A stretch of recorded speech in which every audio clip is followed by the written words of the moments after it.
This project questions and challenges conventional heteronormative ways of living. I explore spaces through the lens of queering, understanding queerness as something different from the norm and disruptive to traditional definitions. Queerness isn't just an identity, it's a way of dwelling. I'll be presenting my project through a documentary of this building on Railton Road in London, Brixton, number 118-121. Today marks the 50th anniversary of the radical reformation of this house. Back in 2026, 4 families began their lives here. Let's first listen to their interviews from our Railton Road archive. Hi there, I'm Malda. I'm an embroidery artist living a solo polyamorous life, which, if you're not familiar with, means I live alone but have 2 partners. My home is my embroidery workshop, filled with thread, sunlight, and inspiration, but no kitchen. Why? Because cooking leaves smells that cling to my fabrics, and honestly, I've never seen cooking as essential. Sometimes I have my upstairs neighbor, Dee, and her family over to my embroidery workshops. Oh, hi, how are you? Hey, I'm good. Just cooking. I'll close the door so the smell doesn't bother you. Hi, I'm Dee. I'm a trans woman sharing life with my incredible girlfriend who's been by my side through every part of my transition. We live with a lesbian couple we met during a meet and chat counseling session set up by my sperm donation clinic. We connected instantly and became really close friends. Then one day they came to us and said, why not raise the child together? And that's how our family began. Our son is the happiest kid. He loves telling people he has 4 moms. Hey, I'm Elle. So, Mary and I?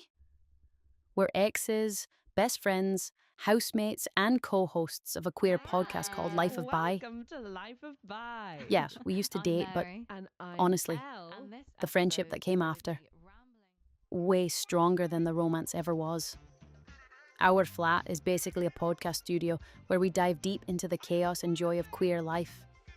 We've both found new people who make us happy, but moving out? Please. This setup's too good. Chaos and all, we wouldn't trade it.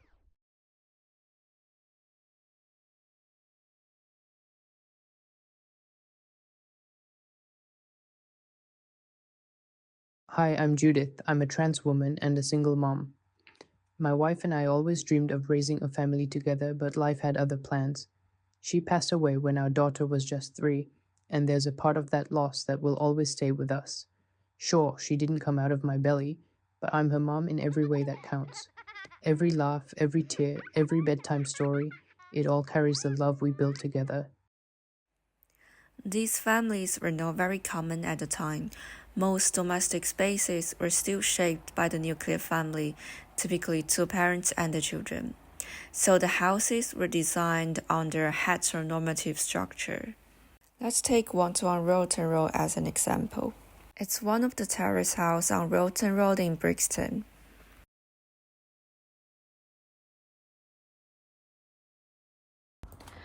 If we trace the house's history back to the 19th century, we'll find that at the time, the entire building was occupied by one wealthy family, with the front room serving as a symbol of wealth, and a dining room next to it at the back.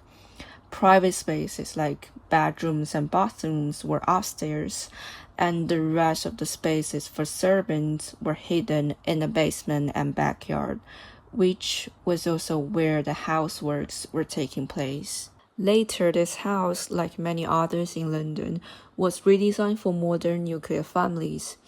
It's divided into 2 flats. Spaces of housework was squeezed into a single small kitchen. Likewise, the living and dining rooms were still right next to the entrance, and bedrooms were located further up or downstairs, separating places of gathering and privacy.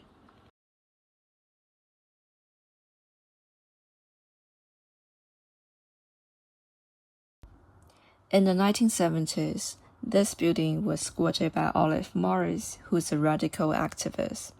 She transformed the building into an activist bookshop, a gig venue, and a gay liberation counseling center. She lived here with a group of queer community, and they were also among the first to challenge the structures that upheld heteronormative life. Their domestic revolution started in the kitchen.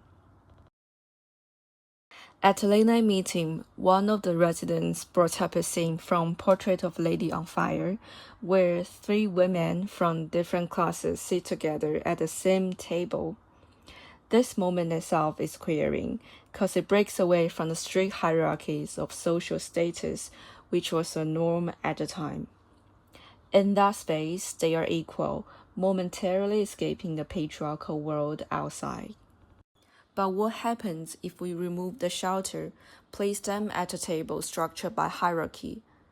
They are no longer equal. The power dynamics shift, and they are reduced to their expected roles within this male-dominated space. This raised their awareness of the historical relationship between power and the table. Throughout history, your social status decided whether you could sit at the table, and if so, which position you could sit at. Those with higher status often sit at the ends or the center, facing the door to control access to the space. The table in this context became a symbol of power. They also wanted to see if similar dynamics exist in a contemporary setting, so they looked at another film, Jean Dolman. The film captured the repetitive domestic life of a widow sex worker, followed her daily routine for 3 days, and ultimately twisted when she stabbed one of her clients. This moment was queering, because her carefully maintained domestic schedule broke apart. They realized the problem wasn't just culture, it was design. Kitchens were too small to closed off and to gender. So they designed a queer kitchen together. It's large enough for multiple families, it's open, communal, with a round table. But not soon after, they realized the oppressive routine embedded in domestic life were still there. Those who didn't want to cook still didn't. This queer kitchen didn't erase the habit it held. The larger question still remains. Where are the quiet gates supposed to go? They realized they were still stuck in the idea that queerness must be loud, colorful, and fluid. But queerness wasn't about how it looked, it was about how it lived. So they flipped the narrative. The basement became the dining room, the front room became the kitchen. It's now a central, visible space everyone passed through, and domestic labor became a shared part of everyday movement.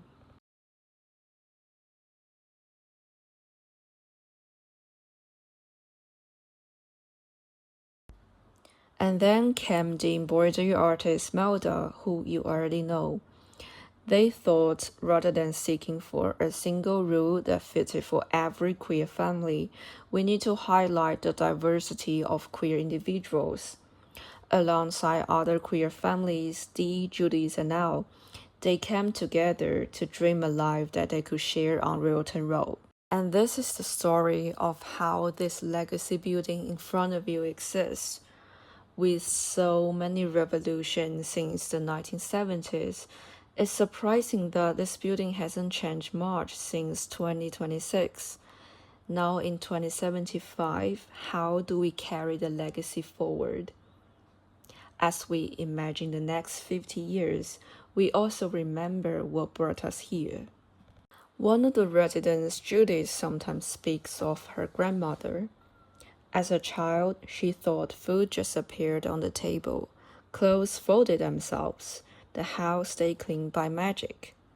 Only as she got older did she understand that this natural order was in fact the labor of her grandmother, who worked a full-time job and then came home to more jobs, quiet, unpaid, and invisible. This memory shaped the house as much as any radical changes, because queerness also means naming what was hidden, refusing the silence around care. That's the story of Railton Road, from an oppressive house to an activist site, And finally, a home where labor is visible, shared, and dignified. Domestic life is never neutral. The kitchen is political, the table holds power, and our home is often where inequality quietly repeats itself.